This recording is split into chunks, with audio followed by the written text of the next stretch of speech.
Hello everyone, मेरी हिंदी कहानियाँ में आप लोगों का स्वागत है। आज की कहानी है बेटी के लिए विदेशी दामाद खोजने पर पिता को मिला धोखा। कहानी अगर पसंद आए तो वीडियो को लाइक, सब्सक्राइब, कमेंट जरूर करना। चलिए कहानी शुरू करते हैं। सुरभि के आगे खड़ी महिला जैसे ही अपना बोर्डिंग पास लेकर मुड़ी, सुरभि चौंक पड़ी। बोली, अरे अनवी, तू तो भी दिल्ली जा रही है? मैं अभी बोर्डिंग पास लेकर आती हूँ।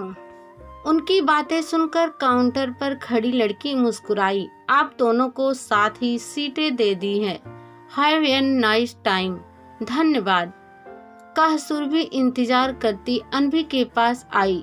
चल आराम से बैठकर बातें करते हैं, अनवी ने कहा। हॉल में बहुत भीड़ थी, कहीं कहीं एक कुर्सी खाली थी। उन दोनों को असहाय से एक साथ दो खाली कुर्सियां ढूंढते देखकर खाली कुर्सी के बराबर बैठा एक भद्र पुरुष उठ खड़ा हुआ। बोला, बैठिए। हाउ सुइलरस, अनवी बैठते हुए बोली। लगता है सुइलरिसी अभी लुप्त नहीं हुई है। यह तो तुम्हें ही मालूम होगा सुरभि, तू ही हमेशा सुइलरेसी के कसीदे पढ़ा करती है। अनवी हंसी। खैर छोड़ ये सब, यह बात तू कहाँ कैसे? क्योंकि मेरा घर यानी आशियाना यही है। दिल्ली तो एक शादी में जा रही हूँ। अजब इंतफाक है, मैं एक शादी में यहाँ आई थी और अब अपने आशियाने में वापस दिल्ली जा रही हूँ। मगर जीजू तो सिंगापुर में सेटल थे। हाँ, सर्विस कॉन्ट्रैक्ट खत्म होने पर वापस दिल्ली आ गए। नौकरी के लिए भले ही कहीं भी चले जाएं, दिल्ली वाले सेटल कहीं और नहीं हो सकते। वैसे हूँ तो मैं भी दिल्ली की, मगर अब भोपाल छोड़कर कहीं और नहीं रह सकती। लेकिन मेरी शादी के समय तो तेरा भी दिल्ली में सेटल होना पक्का ही था। सुरभि ने उहसास भरी, हाँ था तो पक्का ही, मगर मैंने ही पूरा नहीं होने दिया और उसका मुझे कोई अफसोस भी नहीं है। अफसोस है तो बस इतना कि मैंने दिल्ली में सेटल होने का मूर्खतापूर्ण फैसला कैसे कर लिया था। माना कि कई खामियां हैं दिल्ली में, लेकिन भाई इतना बुरी भी नहीं है कि हमारी दिल्ली की वहां रहने की सोचने तक को बेवकूफ़ी माना जाए। अनवी आहत स्वर में बोली, मुझे दिल्ली से कोई शिकायत नहीं है अनवी। सुरभि खिसिया कर बोली, दिल्ली तो मेरी भी उतनी ही है जितनी तेरी। मेरा मायका है, अतः अक्सर जाती रहती हूँ वहाँ। अफसोस है तो अपनी उस पसंद पर जिसके साथ दिल्ली में बसने जा रही थी। अनवी ने चौंक कर उसकी ओर देखा, फिर कुछ हिचकिचाते हुए बोली, तू कहीं सरवड़ की बातें तो नहीं कर रही है? सुरभि ने उसकी ओर उदास नजरों से देखा, फिर पूछा, तुझे याद है उसका नाम? नाम ही नहीं, उससे जुड़े सब अफसाने भी जो तू सुनाया करती थी। उसने तो यह पक्का था कि सरवड़ was a gentleman, a thorough gentleman to be exact. फिर उसने ऐसा क्या कर दिया कि तुझे उससे प्यार करने का अफसोस हो रहा है? वैसे जितना मैं सरवड़ को जानती हूँ, उससे मुझे यकीन है कि सरवड़ ने कोई गलत काम नहीं किया होगा, जैसे किसी और से प्यार या तेरे से जोर जबरदस्ती। सुरभि ने मुंह पिचकाया। अरे नहीं, ऐसा सोचने की तो उसमें हिम्मत ही नहीं थी। तो फिर क्या दहेज की मांग करी थी उसने? वहाँ तक तो बात ही नहीं पहुँची।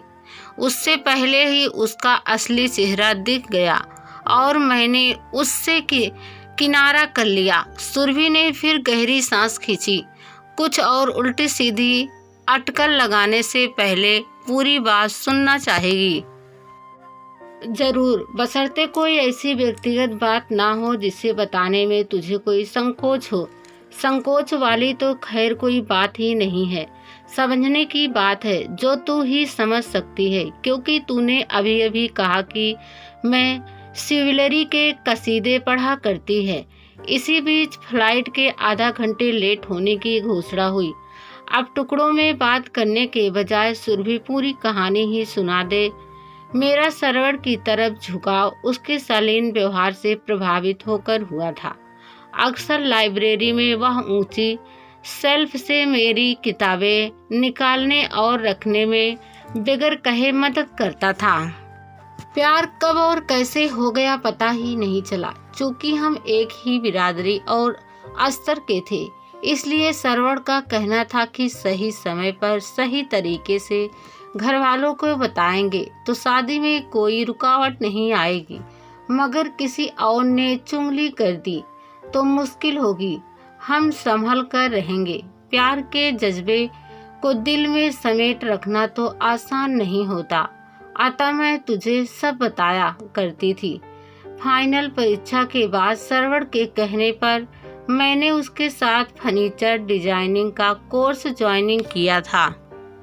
साउथ इंस्टीट्यूट मेरे घर से ज़्यादा दूर नहीं था। सरवण पहले मुझे पैदल मेरे घर छोड़ने आता था, फिर वापस जाकर अपनी बाइक लेकर अपने घर जाता था। मुझे छोड़ने घर से गाड़ी आती थी, लेने भी आ सकती थी, लेकिन वन वे की वजह से उसे लंबा चक्कर लगाना पड़ता। अतः मैंने कह दिया था कि नज़दीक रहने वाले सहपाठी के साथ पैदल आ जाती हूँ। या तो बस मुझे ही पता था कि बेचारा सहपाठी मेरी वजह से डबल पैदल चलता है, मगर बाइक पर वह मुझे मेरी बदनामी के डर से नहीं बैठाता था।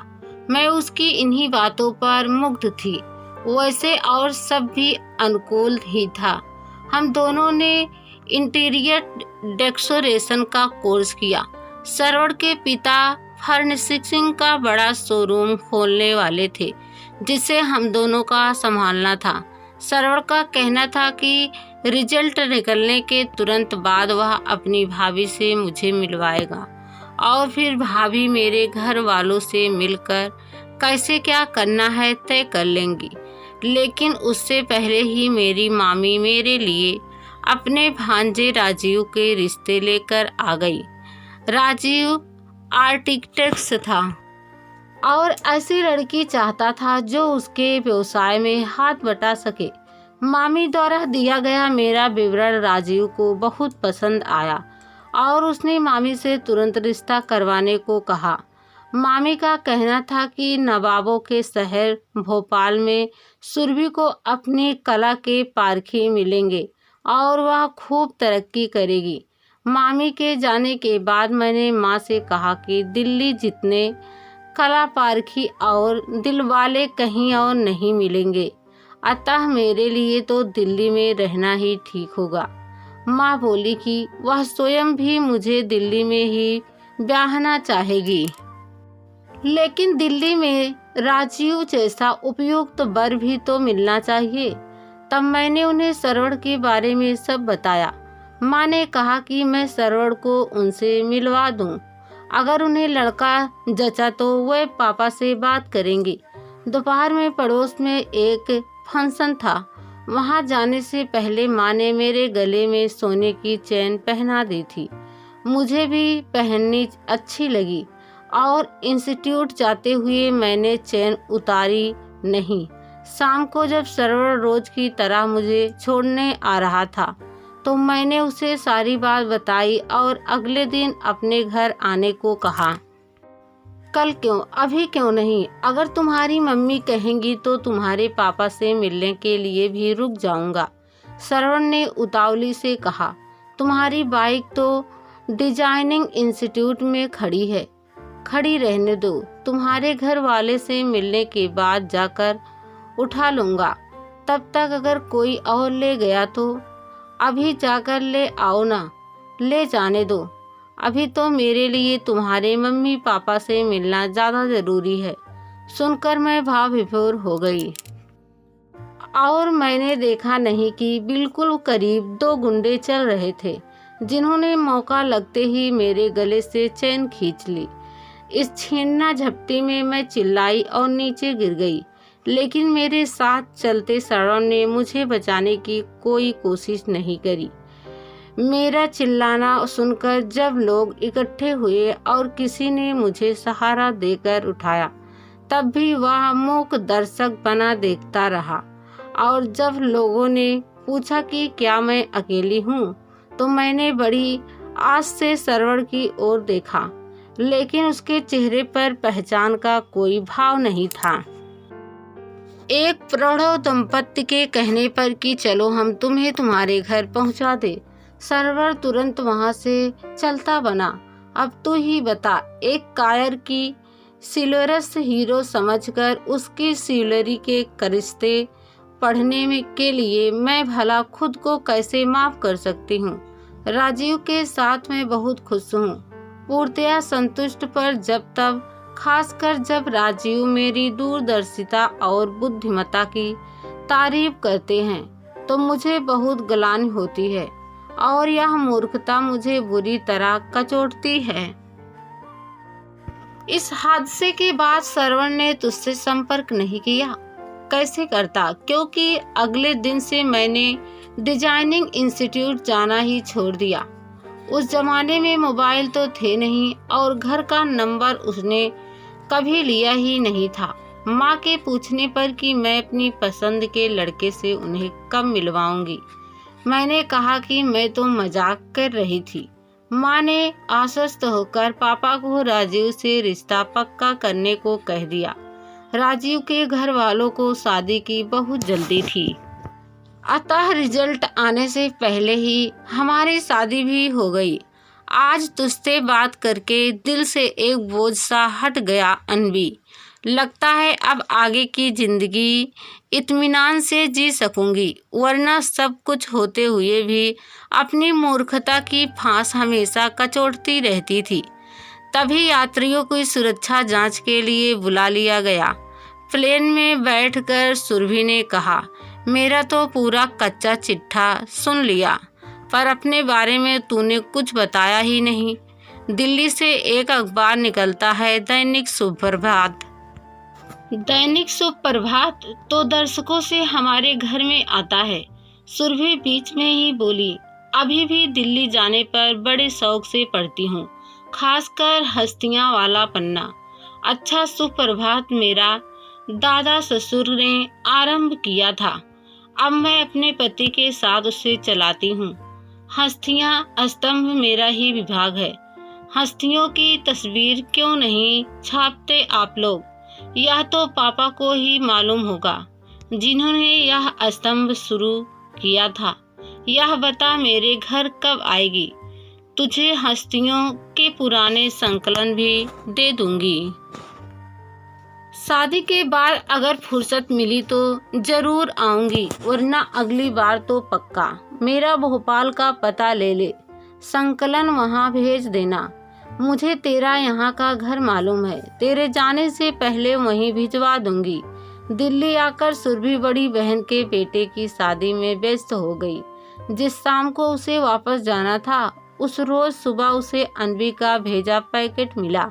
तभी उसका छोटा भाई भी आ गया और बोला, हम सभी दिल्ली में हैं, आप ही भोपाल जा बसी हैं। कितना अच्छा होता दीदी अगर पापा आपके लिए भी कोई दिल्ली वाला लड़का ही देखते, या आपने ही कोई पसंद कर लिया होता। आप तो सह शिक्षा में पढ़ती थी। सुनते ही सुरभि का मुंह कसैला सा हो गया। अनबी से बात करने के बाद दूर हुआ अवसाद जैसे फिर लौट आया। उसने ध्यान बंटवाने के लिए अनबी का भेजा लिफाफा खोला। हस्तियां वाले पहले पृष्ठ पर ही उसकी नज़र अटक गई। श्रवण कुमार अपने शहर के जाने माने सफल व्यवसायी और समाज सेवी हैं।